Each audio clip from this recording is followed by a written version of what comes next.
Bonjour à tous, je suis Gilles Mention, je venais vous saluer aujourd'hui, j'espère que vous passez une magnifique journée.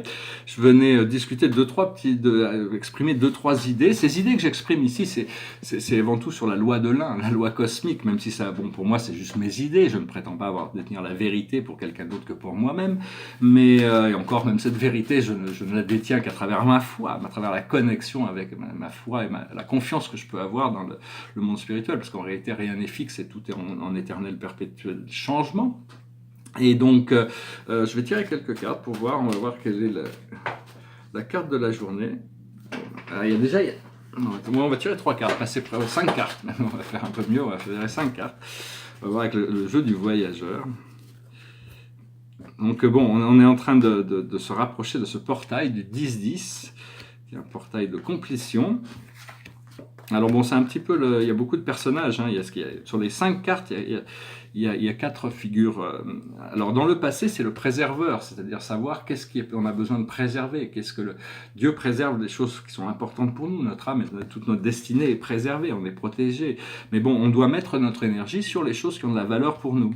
Là où on en est actuellement, c'est le player, c'est-à-dire on a envie de s'amuser, donc c'est bien de s'amuser, il faut pouvoir s'amuser, c'est très important, c'est aussi important que de travailler ou de se reposer. Mais ça, bon, c'est un peu dévalorisé dans la société, bien que bon, le monde du divertissement, c'est quand même un monde assez important, hein. Ça prend beaucoup de place. Bon, c'est juste apprendre à s'amuser de manière nouvelle manière, nouvelle voie de création. Pour le moment, on est en train de travailler sur le filler, c'est-à-dire celui qui a besoin de ressentir toutes les choses, ou bien la joie, l'amertume, toutes ces choses doivent être ressenties sans jugement, et comme ça, elles passent et elles se libèrent. Parce que si on essaie d'enfouir, on a une mauvaise émotion, on a quelque chose qui remonte, une mauvaise mémoire, et tout de suite, on prend un whisky, on prend un joint, on prend une cigarette, on prend je sais pas quoi, et on enfouit ces choses-là, et donc elles n'ont pas l'habilité de se libérer. Un jour elles pourront remonter, mais une fois qu'on accepte de passer par ces vagues émotionnelles, on arrive à les libérer. Donc ça devient et ce que l'on va comprendre, le but de la manœuvre, c'est l'acteur. C'est-à-dire en réalité tout n'est que rôle. On va pouvoir éventuellement enlever les masques et pouvoir être nous-mêmes. Ce qui arrive dans le futur, je vais d'ailleurs revenir un petit peu sur ce sujet, ce qui arrive sur le futur, c'est la balance, l'harmonie, la justice. Donc c'est vraiment toutes ces choses-là, il y a toutes sortes un nouveau sens de l'harmonie qui va se mettre en place. Alors je voulais adresser un sujet qui était par rapport à ce jeu de rôle, hein, c'est-à-dire que en réalité tout ce on se connaît pas soi-même, c'est-à-dire donc on joue un rôle, on joue le rôle de nous-mêmes par rapport à la condition spatio-temporelle dont on est. Et Dieu permet tous les rôles, hein. Mais quand à un moment donné on découvre notre divinité, on doit jouer le rôle de Dieu. Mais cela dit, il y a des gens qui communiquent à travers les channels, les médiums, qui ont découvert ça. Ils ont découvert, ah oui, je suis Dieu. Mais le problème pour moi, je ressens ces choses un petit peu, je suis tolérant et je suis prêt à les aider s'ils ont besoin. Mais leur idée de dire je suis Dieu, vous devez m'adorer, créer un culte autour de moi, tous les gens qui me reconnaissent pas comme le Dieu de toute la création vont partir en enfer. Tous ceux qui ne prennent pas ne vont pas faire de session avec moi, ils vont avoir une misère éternelle, mais si vous faites une session avec moi, c'est le bonheur et la liberté assurée.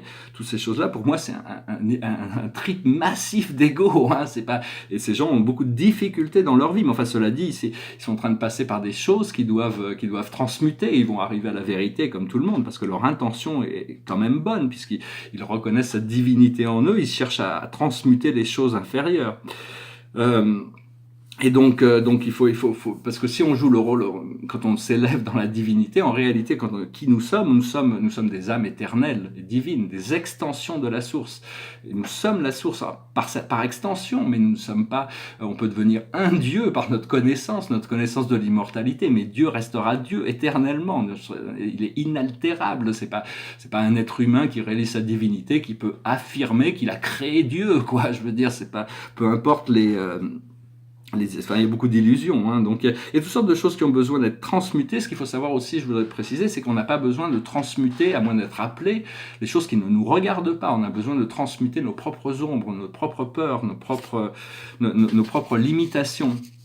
Alors bon, il y a le grand moi et le petit moi étant la partie qui descend ici dans ce monde, et le grand moi étant le moi universel. Hein. Le moi universel étant Dieu, étant le vrai moi, et l'ego étant le faux moi. Donc c'est pour ça les Grecs disaient « connaissez-vous vous-même hein ». Et donc, parce qu'on ne peut pas être plus d'un en réalité. On se croit inférieur ou supérieur à un, mais on ne peut pas être plus d'un. C'est l'un, l'unité. Il n'y a pas de concept d'idée qui peut dépasser l'unité, tout en sachant que toute explication doit rester impuissante devant la vérité, devant Dieu, parce que Dieu est un. On peut pas, aucun langage ne pourra jamais exprimer Dieu. Dieu est au-delà de tout concept, au-delà de tout. De toute équation, de toutes ces choses-là. Hein. C'est quelque chose qui ne peut que se révéler progressivement à l'intérieur de nous, et on l'intègre au fur et à mesure que cette présence nous informe de choses par rapport à cette nature éternelle. Il y a un procédé de nettoyage des chakras. Les chakras sont des centres énergétiques qui sont localisés de la base en haut, et donc il y a tout cet alignement, et c'est parce que certains de nos chakras ne sont pas complètement dans la lumière, et donc on n'est pas complet. Une fois qu'on est dans la lumière, il y a un pilier de lumière qui s'ouvre, et donc il faut savoir c'est que les chakras ont des accès frontales et des accès dorsales, c'est-à-dire que des fois on peut avoir quelque chose de clair devant, mais s'il y a un blocage derrière, on le voit pas. Donc l'idée c'est de travailler pour essayer de nettoyer ces chakras, savoir que tous les procédés, tous les outils et tous les exercices ne sont que relatifs, ils n'ont pas vraiment de valeur intrinsèque parce qu'ils ne fonctionnent pas pour tout le monde. C'est juste, mais c'est en adoptant des principes, des exercices sur lesquels on peut déjà sentir des résultats que l'on avance. Donc chacun doit déterminer ce qui est vrai pour lui-même. Et donc oui, je voulais, voilà, bon, je voulais juste venir un peu pour discuter. Ce tableau derrière moi, bon, j'espère que mes idées, je peux pas me sentir, je suis pas là pour critiquer personne, hein, même ceux qui sont parce que Dieu n'est pas intransigeant. Dieu laisse sa volonté, abandonne sa volonté pour nous permettre de faire nos choix, d'utiliser nos choix, notre volonté. Cela dit, Dieu pourrait très bien créer un monde parfait, un paradis pour tous, dans un clin d'œil comme ça. Mais pourquoi il ne le fait pas? Parce qu'il sait que ça nous priverait de faire ce choix, de revenir naturellement à cet état, éventuellement. Et la loi de cause à effet, Dieu sait qu'elle est parfaite, elle va continuer à nous enseigner jusqu'au moment de notre libération. Le tableau derrière moi, c'est un autoportrait astrologique, c'est le deuxième de la série. Moi, j'aime beaucoup celui-là. Il y a beaucoup de nouvelles planètes qui se sont intégrées. Ces planètes sont en réalité des consciences, qui interagissent au niveau de l'astrologie. Et quand notre charte natale, c'est le moment où on a été imprimé par ces énergies, le moment où on est né. C'est pour ça qu'on dit Dieu prend note de la manière dont les gens sont nés. C'est parce que toutes les planètes étaient d'une certaine formation qui ont imprimé notre âme, qui conditionne le filtre de notre réalité dans le monde matériel pendant notre incarnation. Je sais pas si j'ai tiré une carte avec la cloche. Oui, c'était la carte des arts, voilà. Voilà. Donc je vais essayer de chanter une chanson. Je l'ai pas trop répétée, donc j'espère que je ne vais pas trop. C'est une chanson de Charles Aznavour. It goes like this. À 18 ans, j'ai quitté ma province, bien décidé à empoigner la vie, le cœur léger et le bagage mince. J'étais certain de conquérir Paris. Chez le tailleur le plus chic, j'ai fait faire ce complet bleu qui était du dernier cri. Les photos, les chansons et les orchestrations ont eu raison de mes économies.